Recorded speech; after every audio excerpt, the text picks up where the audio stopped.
Donc nous avons vu lors des cours précédents qu'une onde progressive était un transfert d'énergie sans transport de matière. Nous allons voir ici quelques petits exemples. Donc ici une onde transversale. Donc la perturbation est perpendiculaire à la direction de propagation.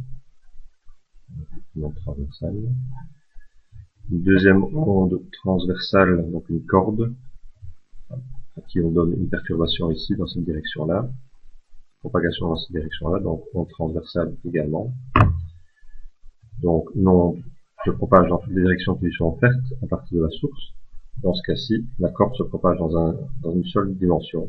C'est une onde progressive à une dimension. Onde transversale, puisque la perturbation est perpendiculaire à la direction de propagation. Ici, nous avons une onde longitudinale, puisque la perturbation est parallèle à la direction de propagation. Nous avons ensuite une onde à deux dimensions, donc des vagues à la surface de l'eau. Une onde à trois dimensions, le son qui se propage dans l'air. De nouveau, le son se propage, l'onde se propage dans toutes les dimensions qui sont permises. Donc c'est trois dimensions. Alors, nous allons maintenant nous interroger sur ce qui se passe lorsque nous avons en un même point une corde d'un ressort, deux ondes qui arrivent en même temps.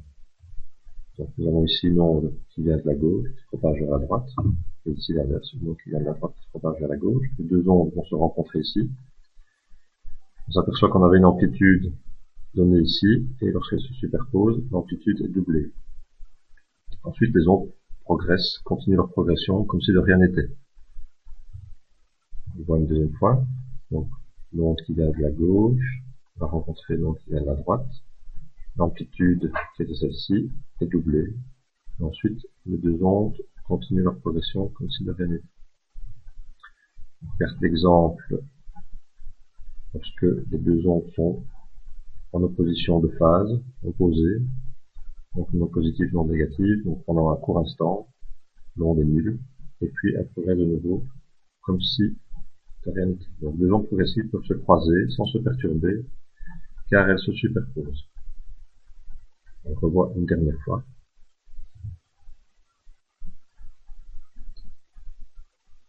Et nous pourrons donc passer au chapitre suivant, constitué des ondes stationnaires.